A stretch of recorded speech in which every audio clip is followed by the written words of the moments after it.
On est dans un monde où il y a plein de contrefaçons, des imitations, de sacs, de robes. Même les news sont fausses aussi, c'est des imitations. Bon, ça peut être sympa, le petit sac de marque qu'on ne peut pas s'offrir, ou le petit foulard, la robe, etc. Maintenant, est-ce qu'il peut y avoir aussi des contrefaçons de la lumière, de la fausse lumière?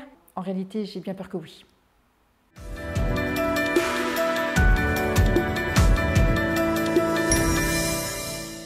Bonjour, namasté, chère flamme divine, j'espère que vous allez bien. Je vais vous faire ici cette vidéo sur la fausse lumière, la vraie lumière, parce que j'ai régulièrement des questions sur le sujet. Qu'est-ce que la fausse lumière et quelle est la différence entre comment on peut dissocier la fausse lumière de la vraie lumière? Le monde dans lequel nous sommes, donc qui vibre sur la tonalité de la troisième dimension, même si ce n'est pas toujours la troisième dimension, des fois il y a de la quatrième, cinquième, sixième dimension, qui s'invite aussi dans notre monde, mais des fois il y a de la première et de la deuxième aussi dimension, mais en moyenne on est dans cette troisième densité. Le quotidien par exemple de la société c'est 3D.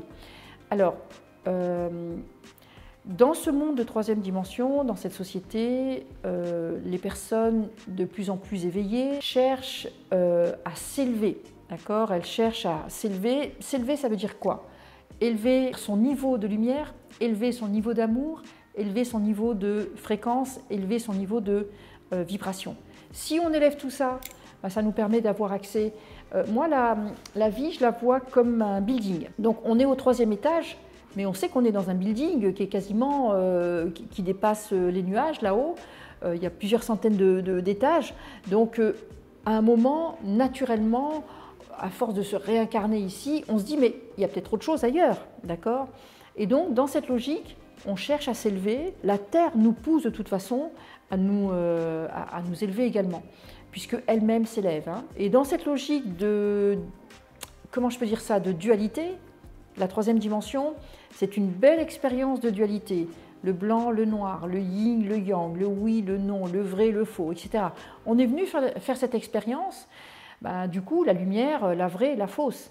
C'est-à-dire que vous êtes tranquillement chez vous en train de pratiquer, de méditer, par exemple. Alors méditer, non. Si vous méditez sur vous, sur vos pensées, ça va. Si vous cherchez à élever votre conscience pour aller voyager, par exemple, ou que vous cherchez à communiquer avec des guides de lumière, par exemple, ou que vous cherchez à connecter des plans de lumière, ce qui va se passer, c'est que la fausse lumière, donc la non-lumière, moi je préfère l'appeler la non-lumière, donc l'obscurité, quelle que soit la forme, la matérialisation qu'elle a pris, avec un corps ou pas de corps, je veux dire, le job de l'obscurité, c'est de développer plus d'obscurité. La lumière, elle, un de ses jobs, une de ses fonctions, c'est de se développer ici dans cette dimension. Donc l'ombre veut plus d'ombre et la lumière veut plus de lumière. Tant que vous êtes dans les bas-fonds de la troisième dimension, j'ai envie de dire au plancher de la troisième dimension, l'obscurité est contente et la lumière se dit comment on peut aider à ce qui s'élève au-dessus de tout ça, puisqu'ils savent qu'il y a tous les étages et ils se disent qu'il ne faut pas qu'ils stagnent à cet endroit-là. Donc quand vous allez commencer à vous élever, l'ombre va s'arranger pour tendre des pièges.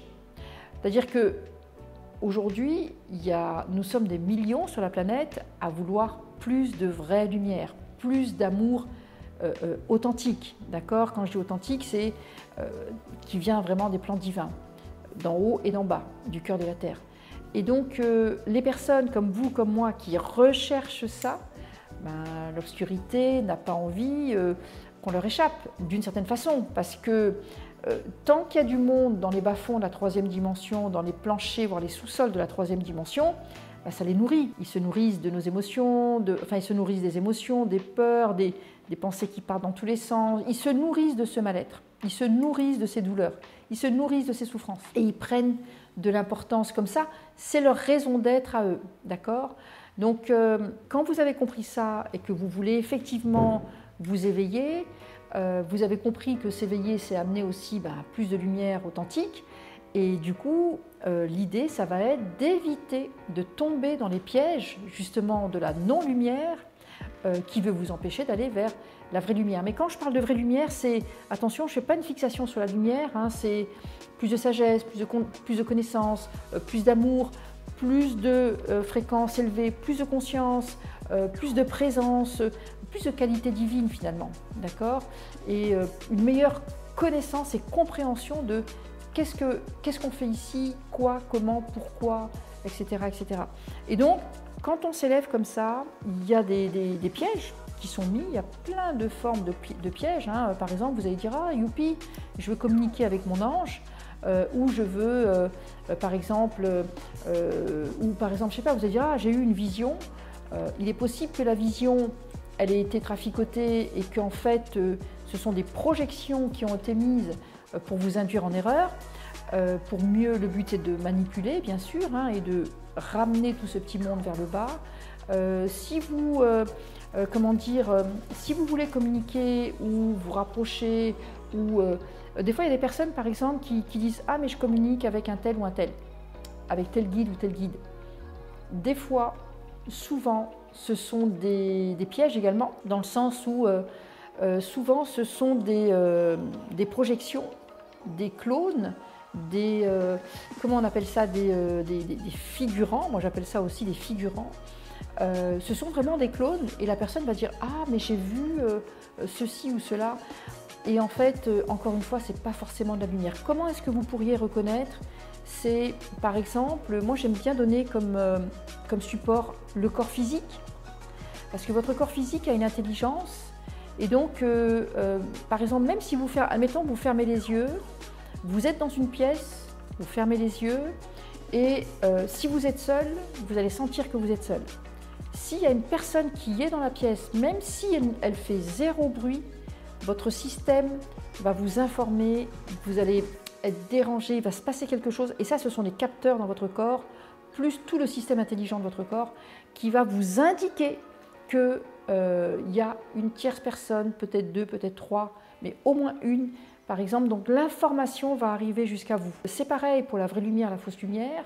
Des guides de lumière existent, bien évidemment. Des non-guides qui sont plutôt encore une fois, des clones, des pièges, comment on appelle ça, je ne me rappelle plus le nom, mais ce sont vraiment quand on gratte un petit peu derrière certains ressentis, on peut y trouver des choses pas terribles qui sont de l'ordre de l'obscurité. Mais par contre, attention, l'idée c'est aussi, quand on le sait, ça ne nourrit pas la peur. Le plus important, c'est de ne pas nourrir la peur. Moi, ça m'est déjà arrivé, par exemple, de vouloir communiquer avec un guide et de voir que ce n'était pas un guide. Et ça ne m'a pas fait flipper pour autant. Ce n'est pas agréable, mais ça ne m'a pas fait peur pour autant. Mais j'ai simplement dit, tu ne m'intéresses pas, tu n'es pas un vrai guide, par exemple, fais ce que tu as à faire, mais pas avec moi. Enfin, fais ce que tu as à faire. Chacun son camp.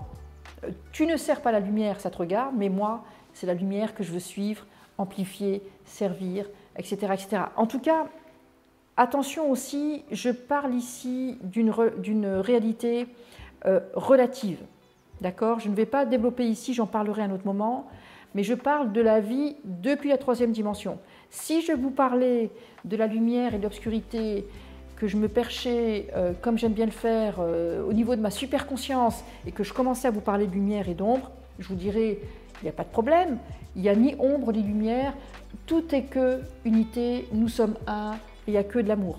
Ok, mais ici, vous avez vu que ça ne se passe pas comme ça, c'est pas tout à fait juste, parce qu'il y a différents niveaux de réalité, il y a différents niveaux de lecture, il y a différents niveaux d'interprétation. Bien évidemment, que, dans l'absolu, on est un, il n'y a que lumière, il n'y a que amour et il n'y a pas d'ombre. Ok, mais vous la voyez, vous, la lumière partout dans ce monde? Non, voilà. Il y a des obstacles, il y a des emmerdeurs divins, des emmerdeuses divines, il y a des pièges, il y a des faux, il y a beaucoup de faux, il y a beaucoup d'imitations, c'est le mot que je cherchais. Il y a énormément d'imitations.